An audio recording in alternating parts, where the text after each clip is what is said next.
Meus queridos, boa tarde a todos vocês. Gente, vamos começar um tema novo agora. Quero trabalhar com vocês agora a administração colonial e atividades econômicas na América Espanhola.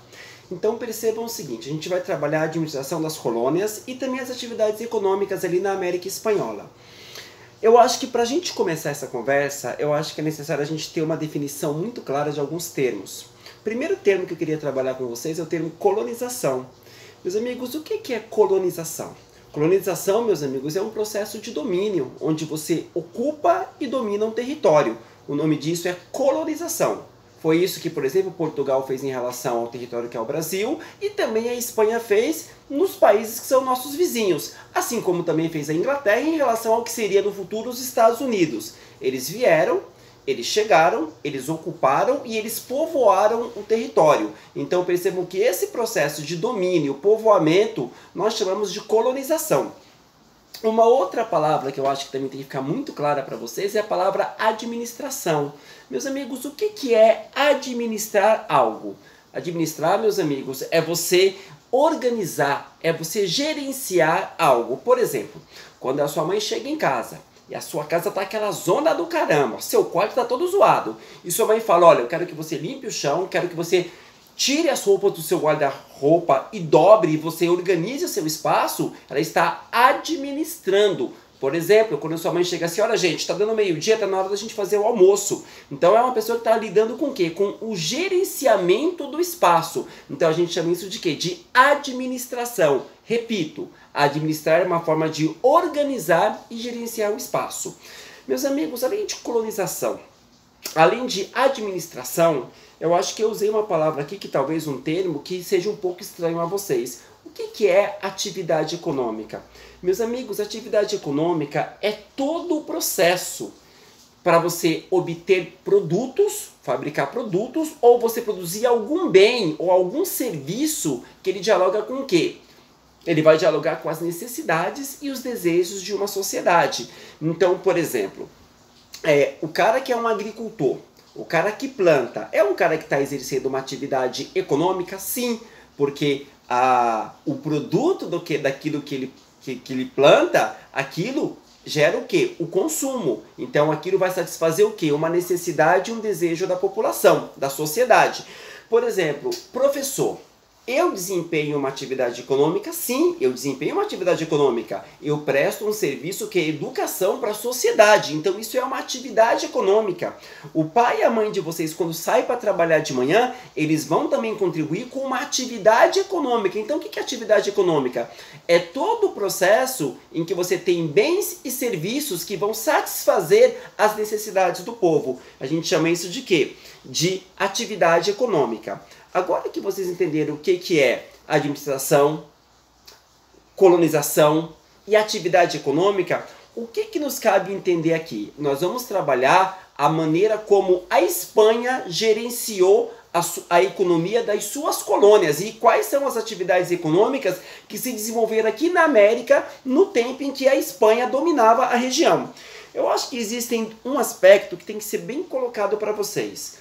Quais eram os objetivos da colonização? E isso, meus amigos, serve para a colonização tanto espanhola quanto para a colonização portuguesa.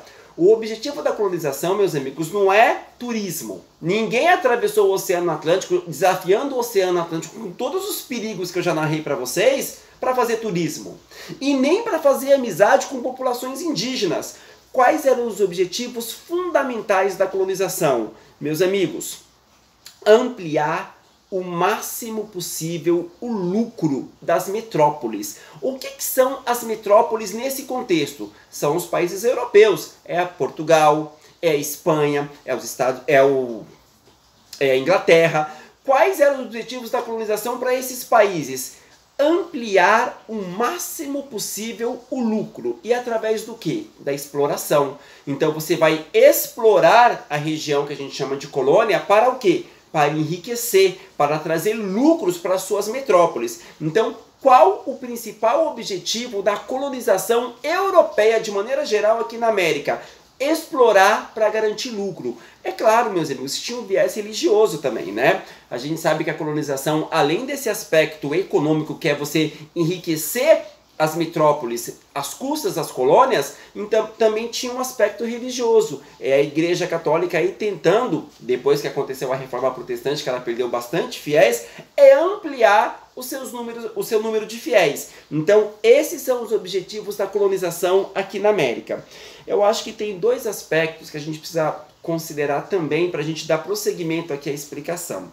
Meus amigos, o primeiro deles é o seguinte: naquele período das grandes navegações, quem chefiava os países europeus? Os países europeus eram monarquias absolutistas, nós já estudamos isso. O que é uma monarquia absolutista? É um sistema de governo em que você tem a figura de um rei que tem poder absoluto. Inclusive as pessoas acreditam que o poder desse rei, ele tem origem divina. Então eram governos que mandavam com muita força através da figura dos seus reis.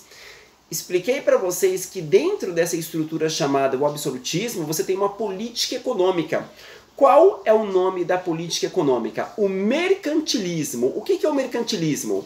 É a maneira como os países, os governos gerenciavam sua economia. Vocês sabem que a principal característica do mercantilismo é o governo, ele intervir na economia. Então é o rei, por exemplo, que vai determinar o que você pode vender, para quem você pode vender, qual é o preço que você precisa praticar. Então o mercantilismo é um sistema econômico em que o rei, o governo, ele tinha um poder muito grande nas questões econômicas. E um dos aspectos do mercantilismo, não esqueçam disso, é o metalismo. O que é o metalismo? É o acúmulo de metais preciosos. É o ouro, é a prata, é o carvão, é o diamante. Então tudo aquilo que a terra ela propicia, os metais preciosos. Vocês sabem que os países europeus naquele momento, eles tinham aí como uma premissa acumular o máximo possível de metais preciosos. Por quê? A posse do metal precioso dentro dessa lógica chamada mercantilismo é o que dava a um país ao status de ser rico ou ser pobre.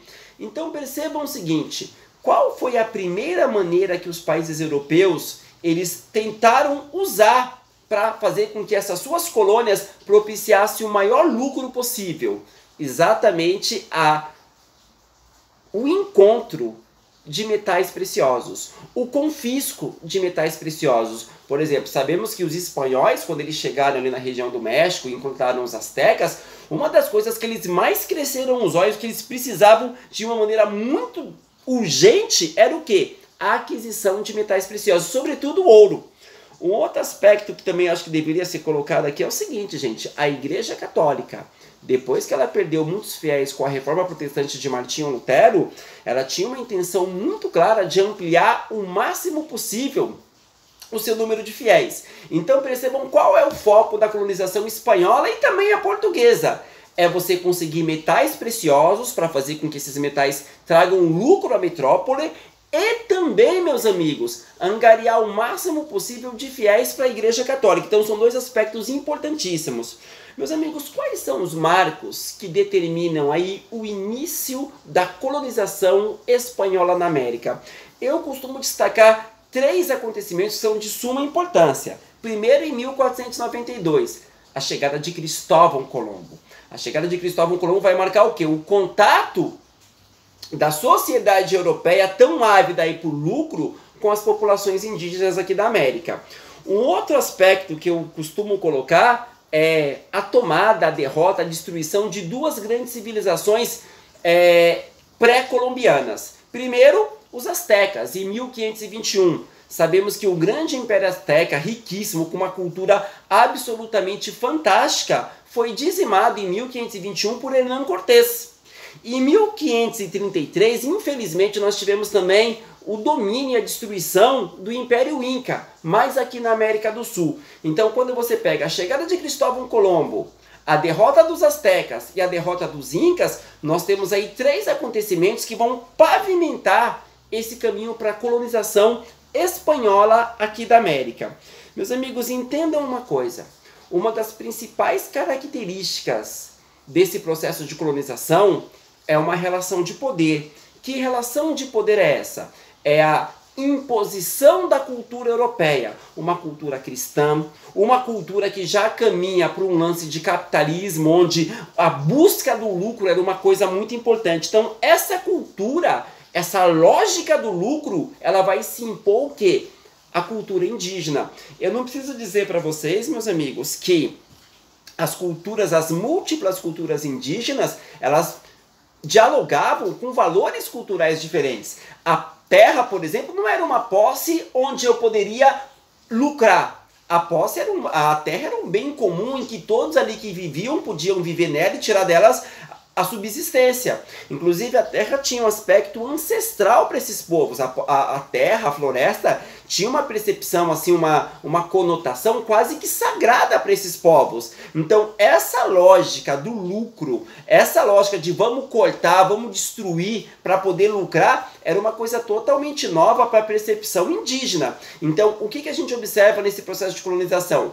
A imposição dessa cultura aos povos indígenas. Não preciso dizer para vocês, meus amigos, que esse processo de dominação ele está amplamente pavimentado por ideais racistas, por ideais que colocam a humanidade desses povos indígenas num segundo patamar. É como se o europeu fosse o ser humano completo, o ser humano digno, o ser humano filho de Deus, e aqueles povos que ele encontrou fossem sub-humanos. Então a gente está falando aqui da imposição de uma cultura através de ideais racistas. Isso tem que ficar muito claro na cabeça de vocês.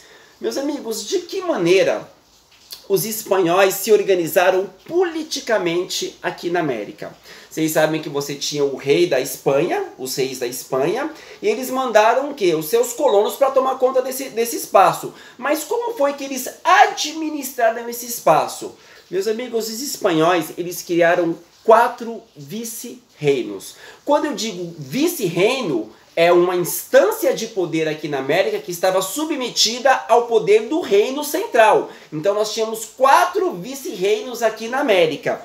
Quais são esses 4 vice-reinos? A Nova Espanha, que fica atualmente no México, a Nova Granada, que fica na atual Colômbia e o Equador. Tem o Peru, o vice-reino do Peru, que pegava exatamente o Peru e parte da Bolívia. E temos também aqui ao sul, também aqui na região da Argentina, Uruguai e Paraguai, um vice-reino chamado Rio da Prata.